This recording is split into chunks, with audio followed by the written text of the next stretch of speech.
Ladies and gentlemen, it's time for the action in the main attraction. It's about to go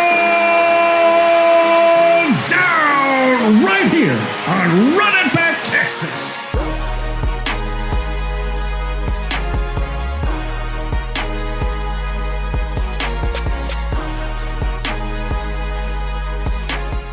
What is up, everybody, and welcome back to Run It Back, Texas. We're extremely excited. I'm Matt, the host of Two Guys Rambling, here with Letty, Cantu, and State Rep John Lujan, and we're extremely excited to finally kick this off. It's been in the works for a long time. You're going to want to stay around for this because we've got a lot of what's going on, not only in the state, not only in the state capital, but in San Antonio and in Bexar County, and you're going to want to get the update from Mr. John Lujan and our next congressional leader. It's gonna be nice. It's gonna be nice, and we're excited for you to go to Congress. Leticia, we've been working on this for a while. Yes. We're excited about Run It Back Texas coming on.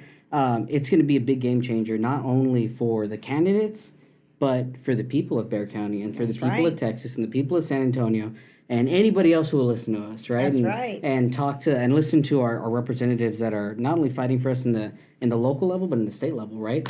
And that's going to be big for us. So it's exciting. It's exciting that we're finally here. Yeah. So you want to tell us a little bit about how the idea of Run It Back came about? Well, hey, we're running two campaigns, and we're really excited about our candidates. We know we got some really passionate folks that are running and are ready to represent. We got our representative who's done a lot of great work for the city of San Antonio, the state of Texas, and Bexar County. And so we're excited, and we're going to use this to just be able to talk to folks and let folks know. We know nowadays people don't want to read novels anymore. Yep. So they want to exchange, they want to submit information, they want to submit questions, and that's what this is all about. Yeah. Is engaging. Yeah, and that's one of the biggest things to campaigns, right? You and I were talking about this earlier, that in 2016 we saw a big shift. Right, of how people ran campaigns and what we talked about during campaigns and how we got that message out to people. And, one of the big things now is social media. Social media is big, yeah. And how we utilize social media to get messages out to people that maybe don't always listen to not only John Lujan, but to our party, right? And to this side and stuff like that. So how can you tell us a little bit about that and how that's maybe benefited your campaign a little bit? And yeah, I'm a big guy that I do a lot of stuff in the district, and I take pride. I like going places, visiting the cities, doing the things. And one of my criticisms that I get from Leticia is that, man, you go on Facebook and you write a whole novel. She would mention novels earlier. Nobody wants to read a novel. And I'll write several paragraphs, but I do so much, and I'm so busy. Sometimes I don't have time daily to do it, so I'll wait 2 or 3 days, and then I have so much stuff that I have to pick and choose what am I going to put in there. And a lot of that is very beneficial. I'm going to give you one example because I really enjoy this. This past week I went to Heroes in Arms. I don't know if you're familiar with them, but it's a group of people that have O positive blood, and then you give regularly, but your blood runs on an ambulance or in a helicopter, and it saves lives. And so they had the 8th annual gala, and I was invited because I'm one of those that gives the blood, and we're listening. And this is an incredible story. You can't even make this up. The guy that they're honoring, this guy had a real serious motorcycle accident out by Bernie, and he hit a truck with his motorcycle, and he was thrown. If it wasn't for this one ex-Marine guy that stopped and put a tourniquet on him, he would have bled out, and he was probably still going to bleed out. Anyway, long story short, the ambulance gets there with blood, and they give him blood on the scene, saved his life. Now, we think that's incredible, but the story is even more incredible.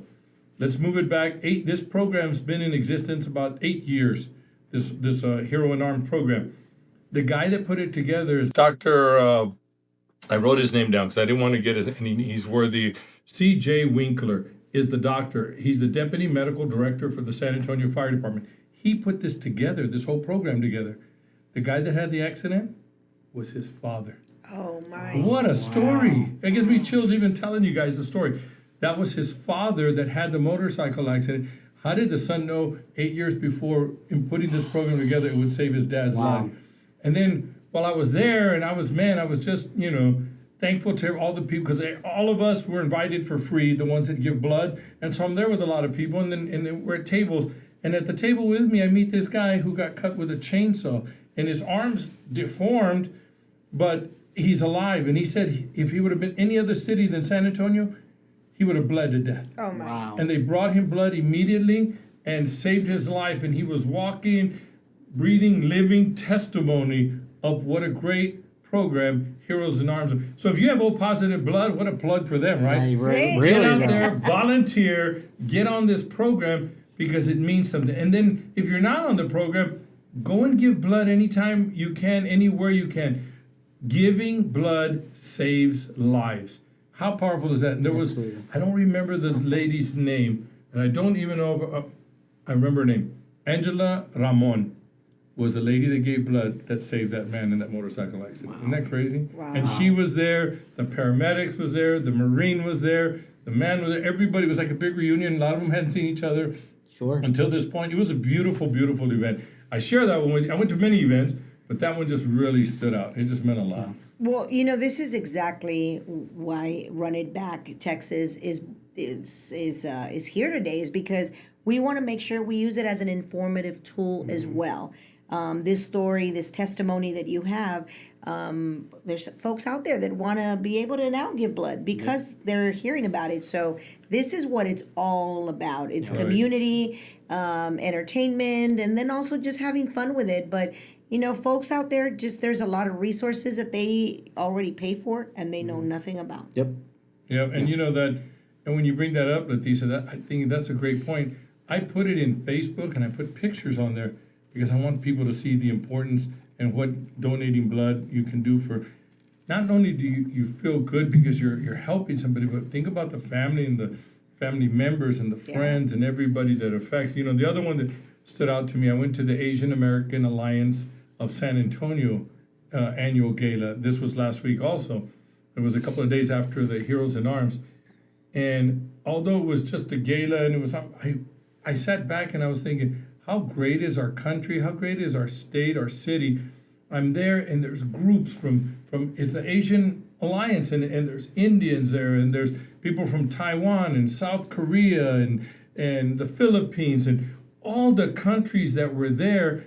And then not only do we have the countries there, but we had Democrats there, we had Republicans there, we had Congressman Tony Gonzalez was there, and then you had former Mayor Nuremberg, you had County Judge Peter Sakai, you had all kinds of people there, and it made me think, wow, what a country we live in that we can get here, be different parties, different nationalities, different backgrounds, what diversity we have here, and to all sit there and have a beautiful lunch together, talk about the future and making our communities better. Those are the stories that citizens that might be disheartened or hear about all the ugly things in news.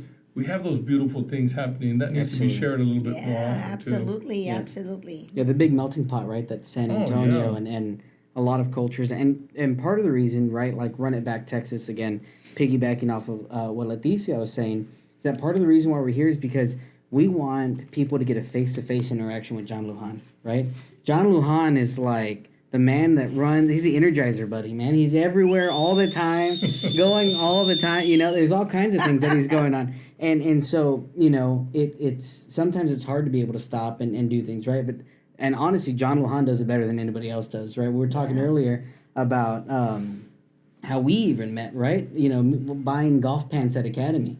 And you took the time, man, to stop and talk to me. It's stuff like that. Yeah. And so, let's talk a little bit about how what made that a first initial run where you decided that you were gonna run for office at the very beginning.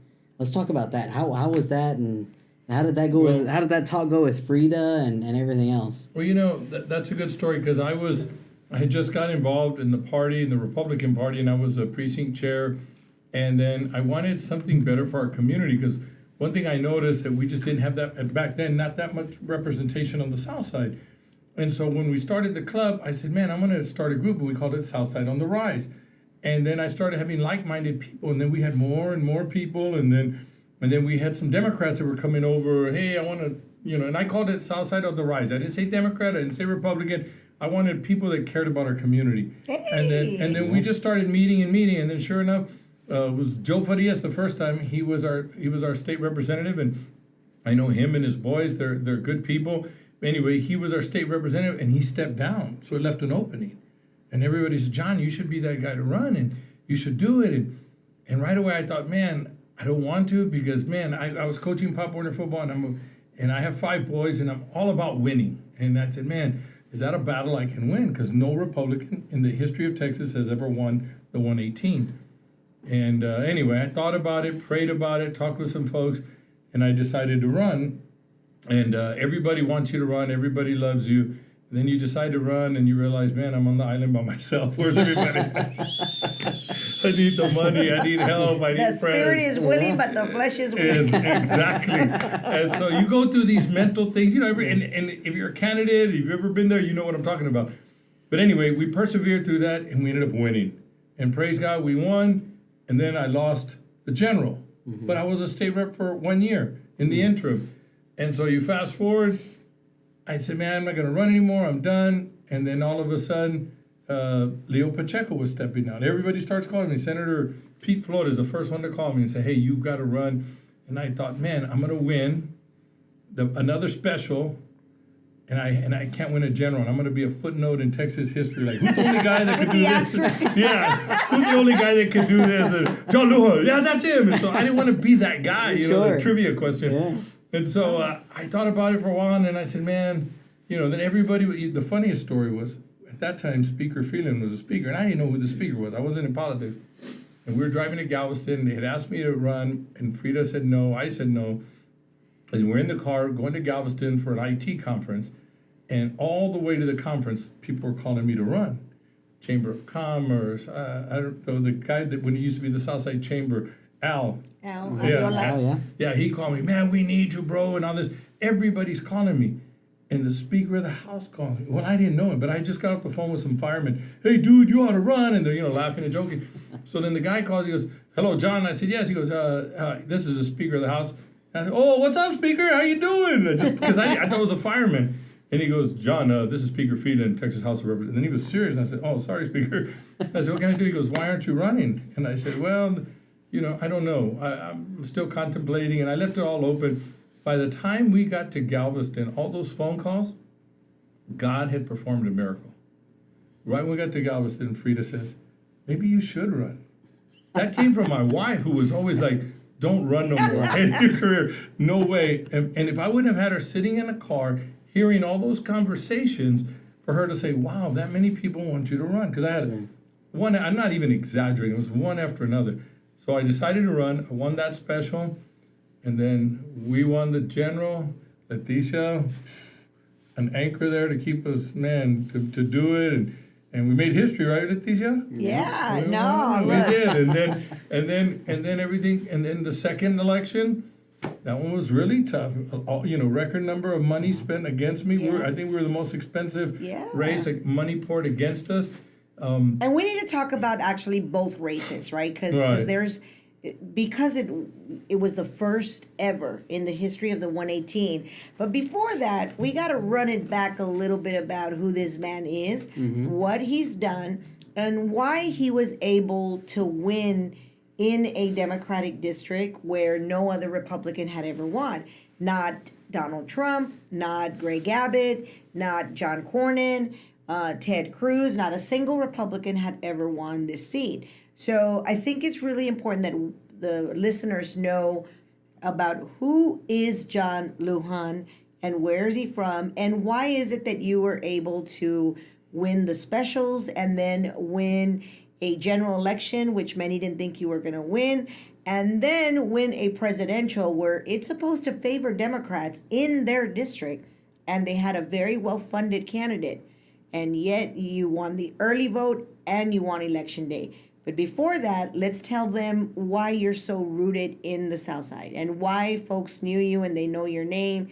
Every time you walk to an HEB, a Valero, to put gas, folks just know you. So tell us a little bit about why, who John Lujan is and where you're from. Well, I was born and raised on the southwest part of San Antonio, out by the Lackland area. I was born and raised there. I was gonna go to South San High School, but they opened up South San West Campus, so I went to South San West Campus. The first year it opened in 1976. I was a freshman in high school. Shouldn't give dates out, I sound old. But, Cougars. the Cougars. And played football and was real active in the school, and I love school, so I have a lot of friends in that area. Today I live in deep South Bexar County, where I raised my boys. I have 5 boys, 2 biological sons, our older boys, John and Jacob. And then we have 3 adoptive sons, and those, and you put that together, those are stories in themselves, of great stories. I have 5 great young men. I'm so blessed to have them. They're all men now, and they're all successful. But the biggest thing is, I live in the area, I go to church in the area. My wife and I teach Sunday school. We've done youth for many years. Now we're doing the young adults class. I got a good young adults class there at Southside Baptist Church. Even when I'm in session, my pastor says, let us get a substitute for you. And I tell him, no, man, I got to teach Sunday school. That keeps me grounded, that keeps me in the Word. And because, man, it's tough out there. Amen. There's no doubt about it. It's tough in politics, and you're faced with so many situations, and people stumble and fall. And I pray, God, give me wisdom. And how can you have wisdom if you're not in His Word studying? So I always do that. Prior to being a state rep, I'd still be coaching today if I wasn't a state rep. I love coaching Pop Warner football. There's almost not a day goes by where I don't see somebody that says, hey, Coach Lujan, and I don't even recognize, because they're men. And I coached them when they were kids, whether it be with the Cougars or the Cardinals, or we had the Copperheads at one time for 4 years before we had the Cardinals. I coached all of those boys, and that meant a lot to me. My mom's a retired public school principal there at the Southside District. She was a principal at Garrett Elementary. My dad was a pastor at Templo Bautista Benael in the Villa Coronado area for many years. That's where we grew up, going to church, working with those communities. My brothers and sisters are very successful, and they still all live on the South Side. So we've never left the South Side. We love the South Side. We've invested in the South Side. And man, so many. So even when I started my own business, a technology company, we've grown. I can sit here and spend hours telling you about young men and women that we've helped break cycles of poverty through technology, and I'm real proud of those things. And it means a lot of all the work that we've done. And then without even thinking that I was going to someday run for state rep. And so when I ran for state rep, Leticia, you bring up a good point, because how did you win, right? Well, when I won, I'll never forget, on social media, John, I voted for you, not for your stinking party. John, you're the first Republican I ever voted for. John, I held my nose and voted Republican. They were joking, but those people were voting for me, not because I was Republican, and it didn't matter to them. It mattered that, hey, John's been with us and we want to support him. And I took that very, very seriously when I go to the State House. Every time I go somewhere, there's things I go to that people say, you don't need to go to that. I'll give you an example. I'm not bragging, but tomorrow morning I'm going to be in Somerset. They're dedicating a outdoor basketball court that they built with the Economic Development Council of Somerset, a small city. I'm going to be there because I want to honor the work that they do for the community. And for them, it's a big deal. Oh, state reps here. Can we take pictures? That used to bother me, but I'm thinking, man, I want them to feel have pride in their community, have pride in their representatives, knowing that people really care for them. It's important for the young kids and the people to say, hey, man, those are people that are standing up for us. I want to be someone like that. I want to be that example to them. And that's sometimes that's heavy to carry, but I love carrying it because I want to be that example for them. Yeah. So what did you do before you were a state rep? I was so you're probably on my questions. Yeah, I worked with the Bexar County Sheriff's Department for 6.5 years. I worked at the old jail, which they tore that one down now. And then I worked in warrants, and I was a warrant officer, and I learned so much there. And I worked warrants picking up mental patients, picking up whatever the warrant said to pick up. It was dangerous, but it was fun, and I really loved it. And then, of course, I had the incident in my life where somebody broke into my apartment and my son was cut. It was our only son. He was 13 months, and that's a whole story in itself. But it was really traumatizing. It really disrupted my life quite a bit. But we persevered through that. But part of that, I said, man, I'm going to get into something else. and I got in the San Antonio Fire Department. I was blessed. I took the test, scored high enough, went down there, and to me, I couldn't have made a better move. Fire department was like the best job in the world because I love helping people to begin with.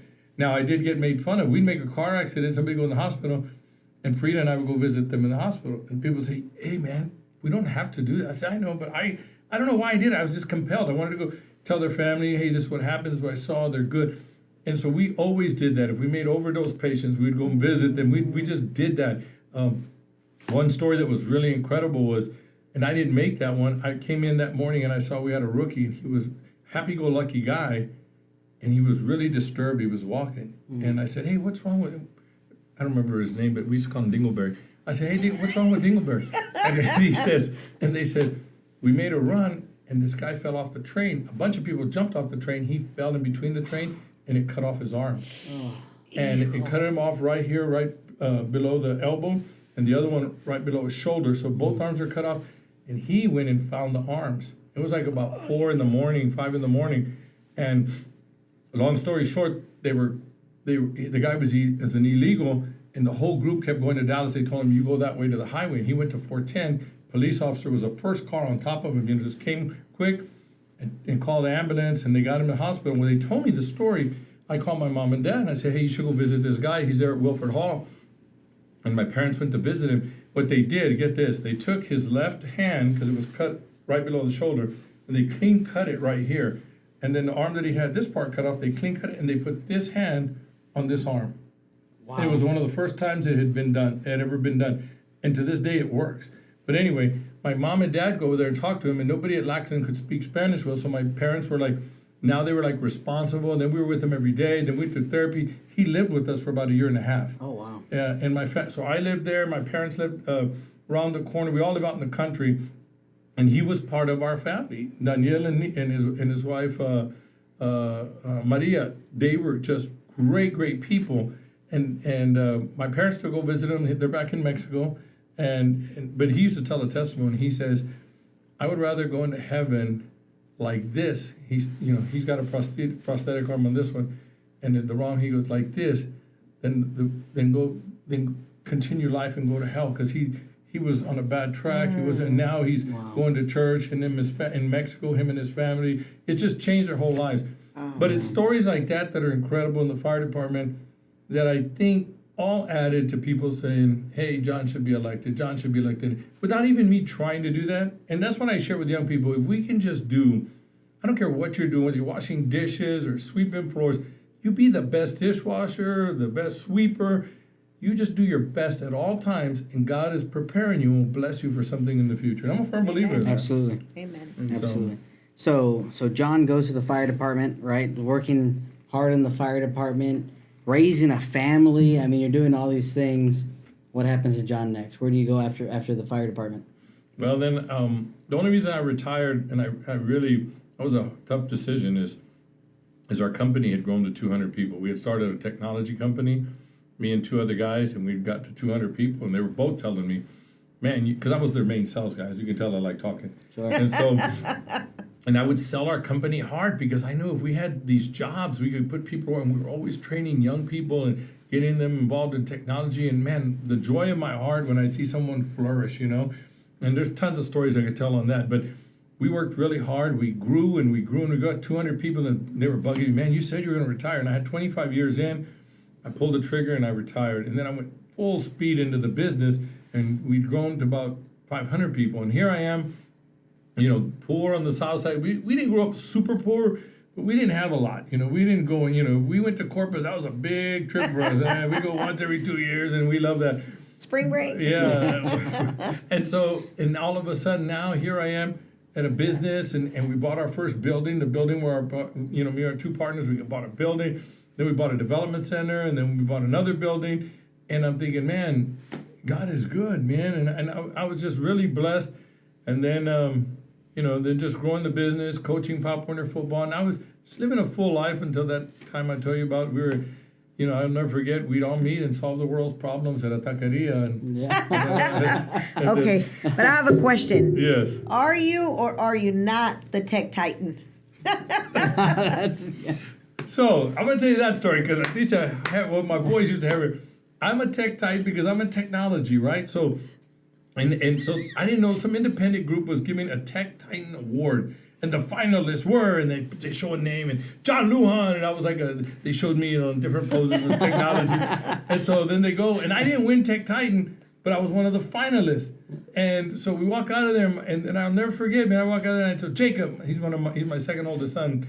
I said, how do I do this on my phone? He goes, oh, give it to me, Tech Titan. And so for like months, everybody was Tech Titan jokes. I couldn't ask anything about technology without people making fun. And I'm really not a Tech Titan. I'm not a technical guy. You are. I preach things. When people have problems, I fix them with other people, and then they come and thank me for those things. Yeah. But that's it. Yeah. That's awesome. That's awesome. I mean, you have a company with hundreds of employees. No. You're a former firefighter.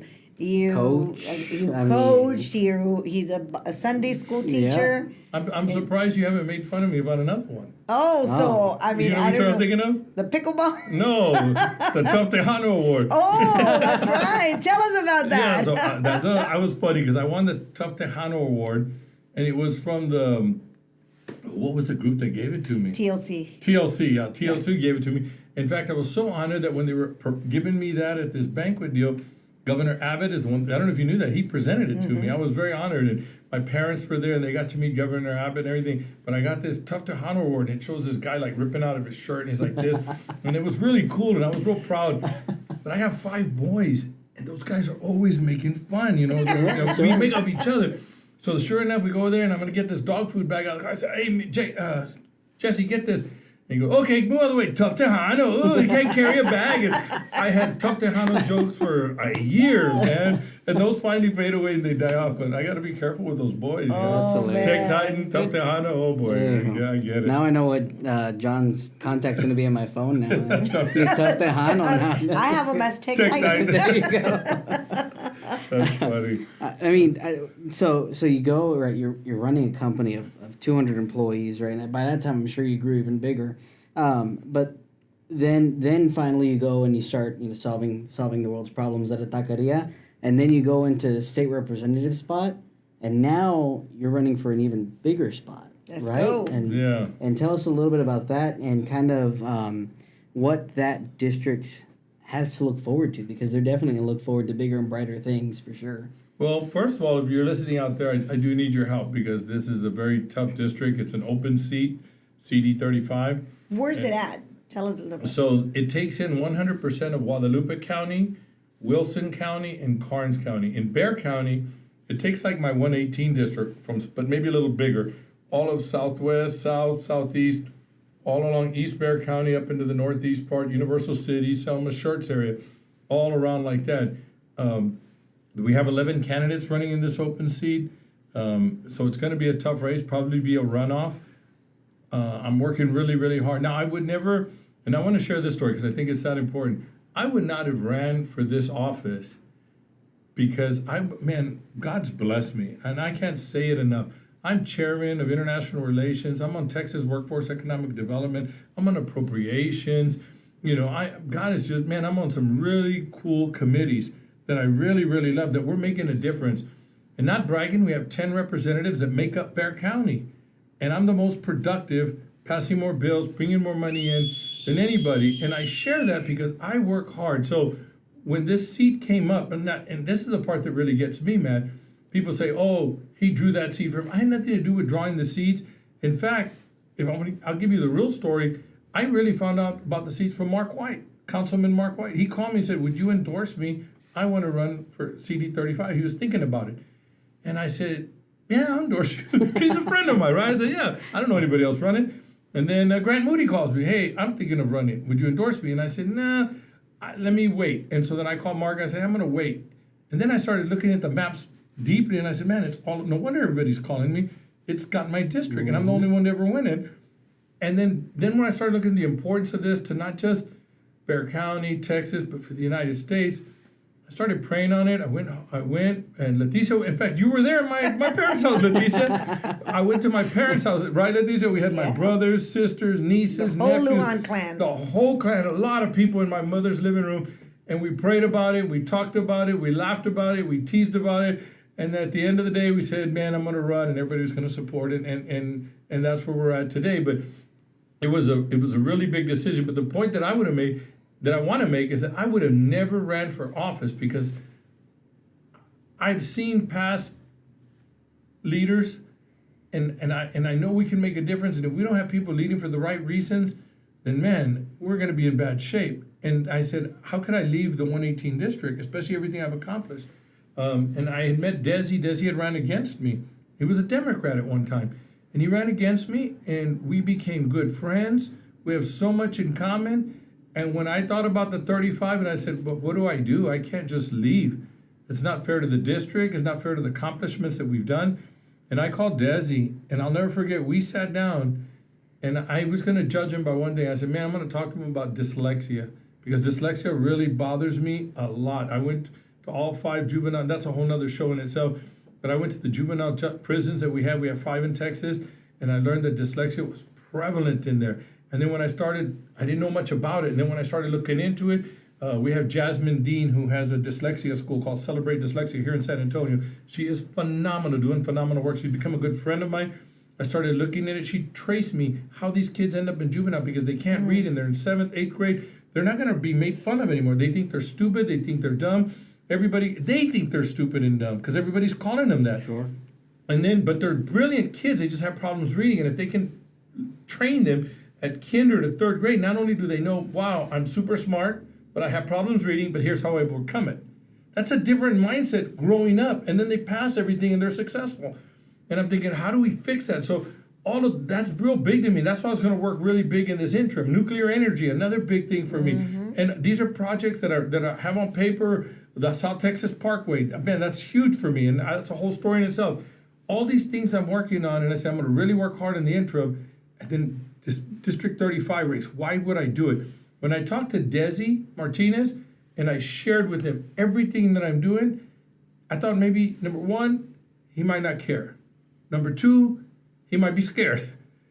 Sure. No, you know what he did? The 3rd option. He embraced all of that and says, I want to run with those things. Those are important for me too. That just touched my heart. And I said, man, if you're willing to do this, at first he wasn't. He didn't like it. He was, I don't want running. I said, man, but if you're willing to do this, Desi, I'm going to run for Congress.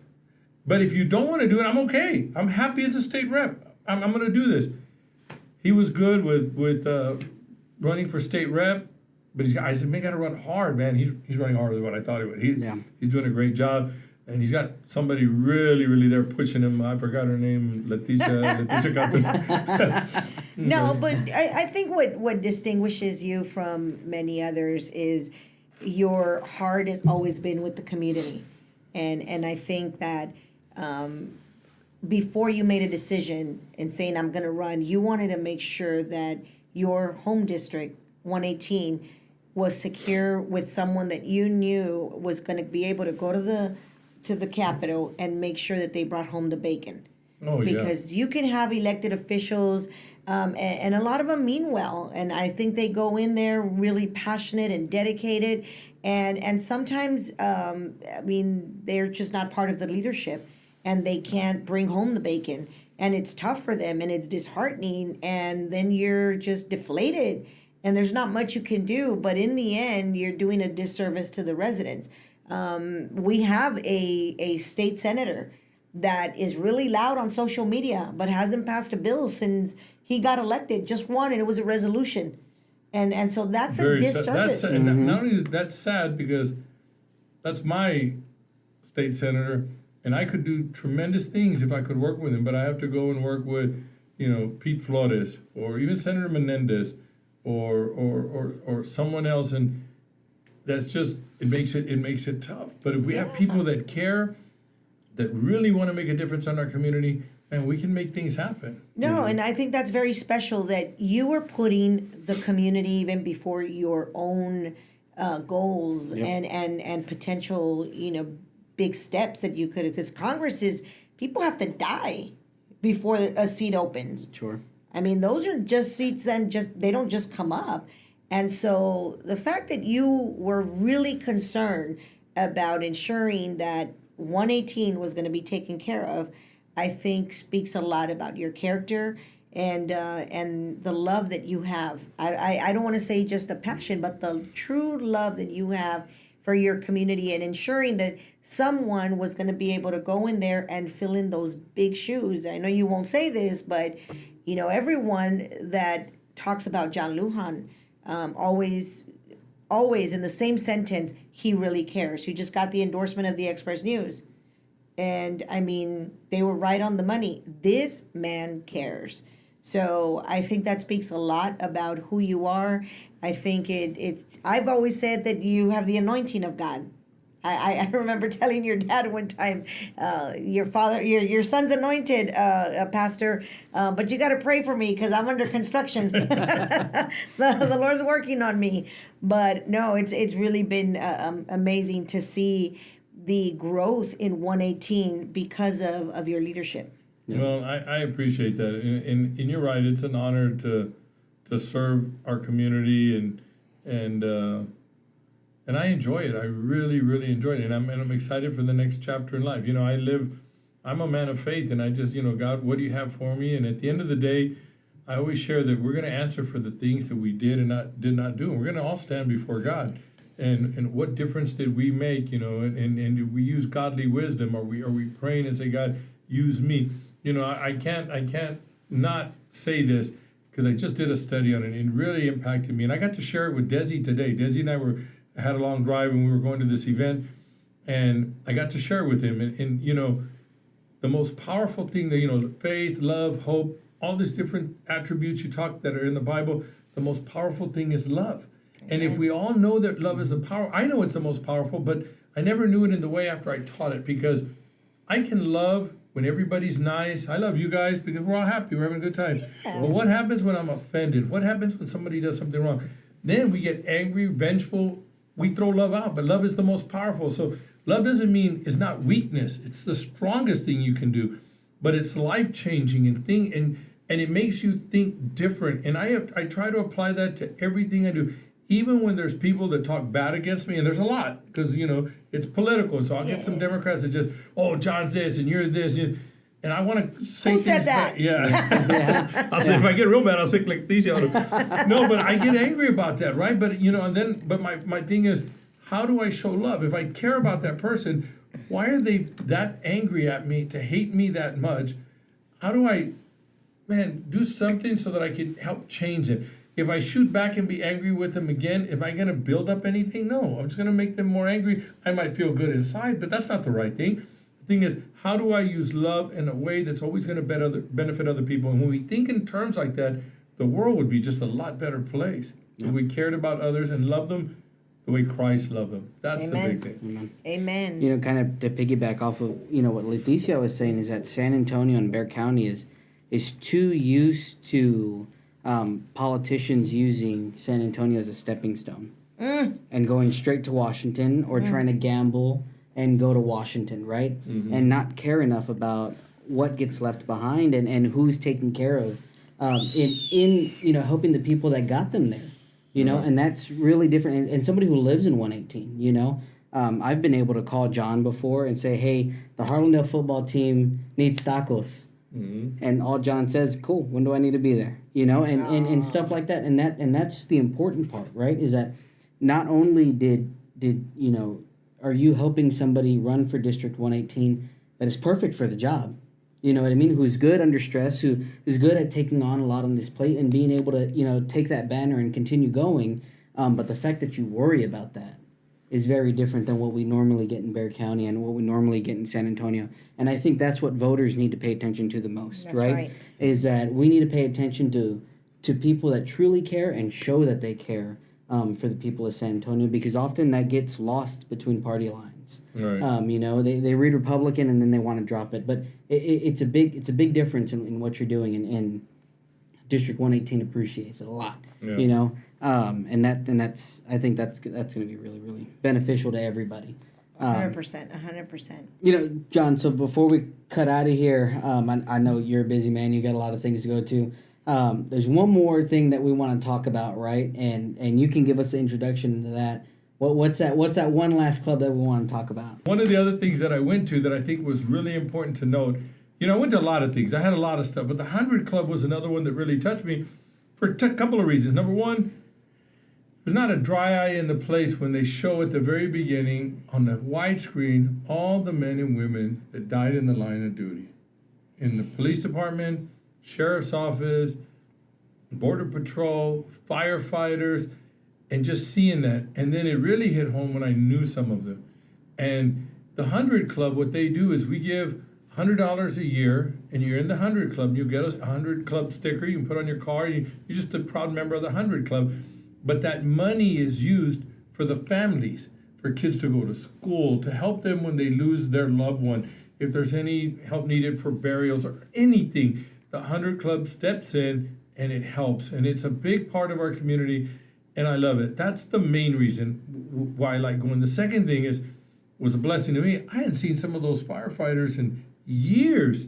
Some of them were old, and I'm The old timers? old timers. And firefighters, we agitate each other, and I like that. I saw this one old guy, and I said, "Hey, man," I don't want to say his name. I said, "Hey, brother, you still alive?" My wife got mad. "Hey, you don't say that." I said, "We're firemen. We can do that." Because you're like, "Oh, shut up, Johnny." We just laughed and joked. But I hadn't seen these firefighters in such a long time. It was good visiting with them and saw old police officers. And it was really neat. And then talking about catching up with others that have passed and who's sick and who's in the hospital. And I've been out to visit some folks.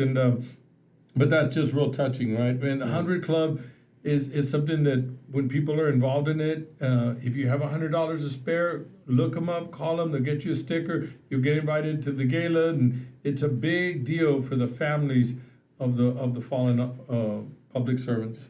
That's amazing, and I think that's going to bring us into the show, Letty. That's a Yeah, good pilot show right there. That's Got the man, right. the myth, the legend, John Lujan, Leticia Cantu. I'll tell you what, right now, you're not going to want to miss next week, because not only are we going to have Desi Martinez on, but we're also going to have John Lujan on as well too. The dream team that's going to take Texas and Bexar County to big places, right? So one thing you're going to want to do is you're going to want to make sure that you like, comment, and subscribe down at the bottom, because you're going to want to see every single episode that comes back from Run It Back Texas. And leave a comment down below what kind of questions you want to ask the representatives and the congressmen and everybody who's going to be on here. We're going to be reaching out to a lot of people to be on here, so leave kind of questions that you want to hear, some things that you want to learn about down at the bottom, and then make sure that you come back next week when we're going to run it back again.